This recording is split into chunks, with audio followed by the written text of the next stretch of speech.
Hello, everyone. Welcome to Influitive Live. I am thrilled to be joined by Kevin Lau, Global Head of Customer Advocacy for the Adobe Digital Experience business. Welcome, Kevin. Hey, guys. Thanks, Dan, for inviting me. Absolutely. And I know you're a very busy man, so I'm actually thrilled that I'm talking to you live versus I thought I might be talking to one of your Funko Pops there. So this is good. Right. So when I think of, as a marketing professional, two of the most popular brands out there is Marketo and Adobe. I mean, you know those brands if you're a marketer. So maybe start off by just talking about, how and why did you get into customer advocacy and customer marketing, and what's it like working for those two brands? Sure. So a little bit about my background. So I've had sort of a little bit different background from most, I guess, in marketing. When that out of college, I started off doing some consulting. I got involved early days in social media, and this is back when a lot of brands and a lot of organizations were not really that familiar with like how to leverage Facebook, Twitter, etc. And so I started to carve out my expertise in that space. And then over time, I realized that there's elements of social media that I liked. I liked the fact that, it brought together influencers, it brought together, brands to kind of tell a story. And eventually I started to see myself kind of pivoting a little bit and got involved in more like community management or community building. And so that's when I started working more of the tech space, working for organizations like Google and YouTube and AOL. And some of that revolved around dealing with support issues, some of it around like, how do you champion the successes of your customers and give them a voice, give them that platform to share their story. And over time, I think as the industry, especially as it relates to B2B, started to evolve away from just demand gen and that as like the central focus, or product marketing, which is a little bit more well-known and been around for probably the past 20, 30 years. I think right now, especially as we're dealing with a pandemic, a global pandemic, I think the rise of the customer marketer is very much more relevant and top of mind for organizations. And I think just over the past couple of years, that has been sort of the trending discussion. It's really about, how do you kind of reinvest and be able to impact your customers, and not just rely on your customer success organization or the folks that are, actually dealing with the renewal, but how do you really develop and nurture those relationships so that you're getting, number one, supporting those customers, but also helping them as much as possible if you really truly believe that customers are the center of what you do. That's great. So everyone needs advocates. The question I have for you is, how do you turn customers into raving fans? Is it possible? Definitely. I know a lot of the work that you guys do at Influitive has been paramount to that. One thing in particular is that regardless of what organization you're working for, whether it's Adobe or another tech company or a nonprofit organization, every organization has the ability to create fans for your product or your solution. And I think it ultimately comes down to is really just being able to listen and be proactive with, understanding what your customers' needs and wants are, and really developing those relationships. And whether it's starting with one or two people, back in the day when we were starting communities, we didn't necessarily have a thriving organization or a thriving customer base that loved everything about what we were doing. And so we had to kind of take it step by step, and we had to look for who are the folks that are the most vocal, the ones that are actually giving up their time to sharing that feedback. And a lot of them are doing it voluntarily, and they're doing it because they feel that they have a vested interest in continuing to help your product succeed or innovate.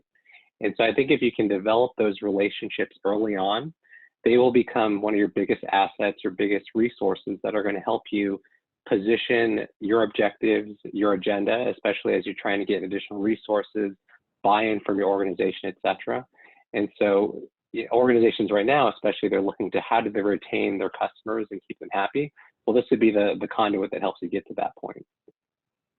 So that's a good jumping off point. I wanted to talk about, every successful advocate program requires, and you just need executive support. So you're successful at doing that. Maybe share some of the ways that you're able to do that and grow your program. Sure. I think in some ways, both internally as well as you're talking to customers, it's sort of a similar approach in that just as you're trying to get buy-in from your customers to be part of your initiative or a product launch or something that you're pushing out, you're kind of approaching it the same way from an internal standpoint. The only difference is you're being a lot more transparent in some ways as far as like having shared goals and shared responsibilities on how you're really driving the customer agenda at the end of the day. And I think what worked for us, especially at Marketo, as we went to acquisition at Adobe, was that we partnered very closely with certain stakeholders that ultimately spoke to customers on an everyday basis, whether that's customer success, it's folks in sales, it's the executive leadership team, et cetera. What we did was we tried to turn those folks internally as sort of our internal champions, and we got them to buy into the vision, buy into the idea that we're all pulling at the same end of the rope, and we're ultimately trying to do things in the best interest of the customer. And by default, as we started to get results, we started to showcase that. A lot of our internal stakeholders and our leaders, like our CMO, et cetera, they started to see kind of the momentum we were building. And then it became easier for them to see the social proof and help us to socialize that to the broader C-suite and also to other organizational team members that were strategic in our kind of pushing our agenda. So a lot of worlds are colliding: customer marketing, customer success, customer experience. Maybe share with us a little about how that interrelationship is at Adobe and how you work with those teams. And you, I believe you also have a responsibility for adoption, so if it's on the product adoption side, it's the whole continuum. So maybe just talk a little bit about that. Yeah, so it's a little bit interesting. So before we were acquired by Adobe, they actually didn't have a customer marketing division. So they had 6 or 7 different organizational components that did quote unquote what we do, we think about from a customer program standpoint. So those would be things around, value realization, customer experience, product adoption, et cetera. So there's a lot of different buzzwords that exist out there. Essentially, when we kind of started to develop sort of like a center of excellence around customer programs overall, we really wanted to think about it from 2 kind of lenses. One is from like an advocacy standpoint, really driving, customer, feedback, customer, like voice of the customer, as well as kind of like championing those customers so that they can tell their story more broadly. And then the second one was all around customer adoption, like you mentioned. It's really about value realization. It's about maturity, getting them to a point where they're starting to see, the success, and they're really actually leveraging the solutions that they purchased as part of their investment when they bought Marketo or Adobe solutions. And so from there, it was around like, how do we partner with other strategic teams internally, whether it's product management, product marketing, and other groups internally, just to kind of help elevate that importance. And then kind of have shift that focus, especially as we go into COVID. A lot of organizations now, especially ours, is definitely focused more on customer retention and not necessarily downplaying demand gen, but also kind of think of it as sort of like an equal lever that they need to push to drive customer satisfaction overall. So that's great. The Marketo program, advocacy program, is called Purple Select. How does that fit into the broader advocacy program with Adobe? Sure. So we have and you guys may have seen from a webinar I did recently where we talked a little bit more about the specifics of some of the programs that we have outlined. But essentially, we have a program called Advocate Nation, and what that is, it's a mixture of different programs, about 8 or 9 different programs that we offer to customers today. And it's a way that it's aligned to the customer journey where they can get involved as they go through their onboarding experience all the way to the time that they actually have that renewal conversation with their CSM. And we have different touch points built into it where we try to drive different actions or engagements.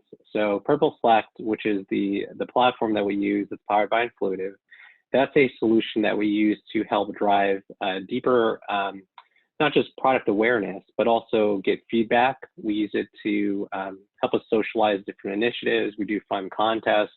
Of course, that's also one of the major places people can go to get different types of rewards or swag incentives. And so that sort of sits in the middle of where customers go through in terms of their entire journey from start to finish. Cool. How about the overall scaling? You've done a great job of scaling your program. Can you share with the audience some of the keys to scaling an advocate program? Sure. I think the biggest issue that organizations, including ourselves and many that I've worked for in the past, the biggest challenge, of course, is headcount, resources, as well as budget.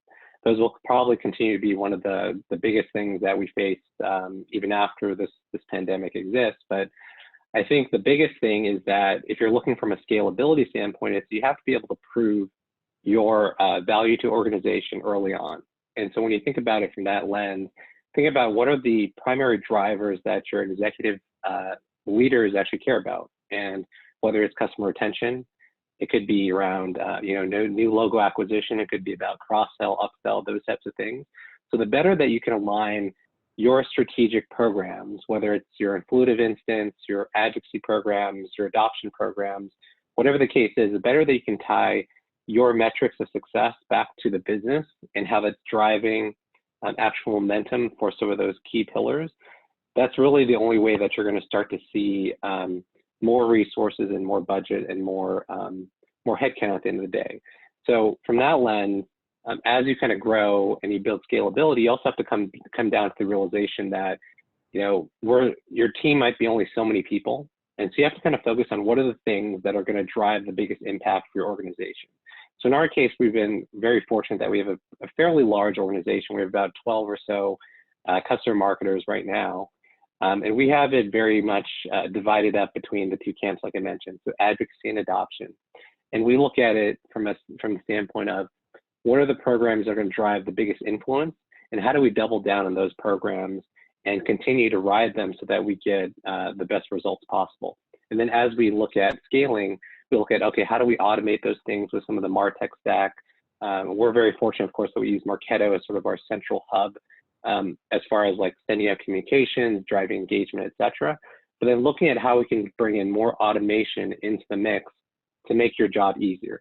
So I think from a basic understanding that a lot of customer marketers, they come from more of a relationship building standpoint, but a lot of them that I think the area that they could focus on more is getting more into the data, being able to be more data driven in how they make decisions, and also thinking about it from a scalability standpoint, like you mentioned, just how do we take the technology and take what you're already good at, which is relationship building and putting it together so that you're able to get that scale that you need. Sounds like a lot of different skills. And, if a lot of people are running a one-person shop of an advocacy program, so how do you find all of those necessary skills? So are there any one skill or more that you would put as a top priority if you were just a one-person shop? Typically, and I've been in similar situations early in my career where we had to prove the impact of just even having a customer marketing team to begin with. And so I think early on, typically where if you're a one-person team, it usually gravitates to a couple things. It's either focusing on customer references, where you're actually helping and impacting sales plays or sales pipeline progression. And the second thing typically is around customer stories. Like your sellers always want more stories that they could show on the website, more that they could use to talk about how your solution is helping them from a time savings, productivity, budget impact, et cetera. But I think where you're ultimately going to get the biggest results is really around how you're driving your agenda forward that it impacts from a retention standpoint. I think that's one of those things where overall, we haven't really focused enough on as a customer marketing, I'm speaking more broadly from an industry lens. I think why, demand gen as an example tends to get, 70% of the budget is simply because they're able to track pipeline progression. They're able to track the impact to deal progression. And I think the more that you're able to tie your results back to a retention number, to a cross-sell number, even to a new business number, that's where you're going to start to see more impact. So rather than trying to do too many programs at once, I think where you're going to start to get the best results is focus on the things that are, maybe it's one or two programs that you do really well that's going to be able to tie it back to some of the things I mentioned. And that's where you're going to be able to get some results and hopefully additional budget and resources. Great. So, COVID did have quite an impact on all of us. And I think positively is shown a light or shined a light on customer marketing for the value that it brings. And I think that's great for all of us. You've talked about how you haven't taken the traditional path to customer marketing. Is there any one thing that you would change about customer marketing if you could, as a profession? I think kind of what I mentioned a little bit earlier is just one of the things that I think some organizations or whether it's marketing leaders might think that customer marketing might just be used for a certain set of skills. So whether, like I said, it's around relationship building case studies and references or whatnot. But I think the more that we could be viewed as sort of like a driver for really impacting retention and customer experience, because there's a lot of buzzwords around customer experience, customer marketing, advocacy, whatever you want to call it within your organization. But the more it's aligned to helping to influence and being that strategic partner to the customer, that's where I think it's going to shift and change. So I think it's still relatively new in sort of the industry overall, and it's starting to evolve just in the past 3 or 5 years. But I think that's definitely going to be where the focus needs to be, and how you can differentiate yourself compared to other functions within the marketing organization and within customer success as well. Well, you've had a lot of successes, and in 2019, you won Influitive's most prestigious award, the Advocate Marketer of the Year. What has that meant to you?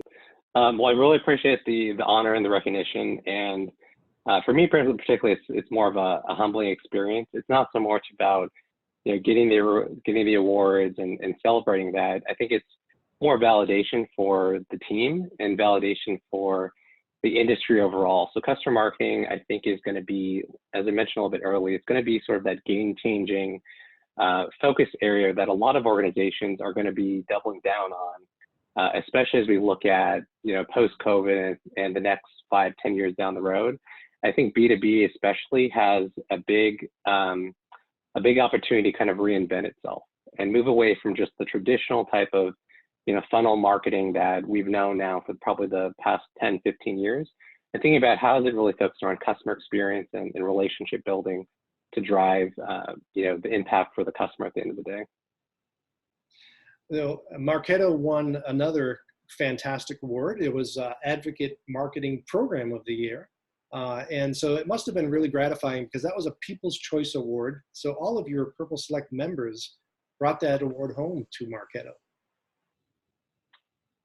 Yes, it was. So that was definitely a team effort and definitely a community effort. And I think it's really just, like you said, validation for all the work that the team kind of put in to cultivate those relationships, build the programs that they really love and appreciate. And so I think that's really just a celebration for the broader Marketing Nation community. Last question, Kevin. What advice would you give to somebody that wants to consider going into the customer marketing field? I would definitely say it's probably one of the biggest areas of opportunity and growth right now, especially as you think about it from a marketing standpoint, whether you're doing it from a B2B or a B2C positioning standpoint. But I think that's really where the trend is going. And I think it's definitely an opportunity where you can kind of learn and kind of grow, because I think there's not necessarily a playbook that you can follow from start to finish. I think there's a lot of creativity you can add to that. There's a lot of growth that you can kind of build into it. And I would definitely encourage you to kind of connect with other folks that are in the customer marketing profession, but not just talk to customer marketers, also talk to people in customer experience, customer success, and talk to them and find out a little bit more about like how are they thinking as far as how the trends are performing and where the business is going to go in the next 5 years or so. Great stuff. And that's all the time we have. I want to thank you very much, Kevin, for your time here. If you have questions for Kevin, feel free to ask them in the discussion area below, and he'll try to get back to you with answers as soon as possible. Have a great day and enjoy the rest of the event. Thank you, everyone. Cool. See ya. And now it's everyone's favorite question time. Let's get asking.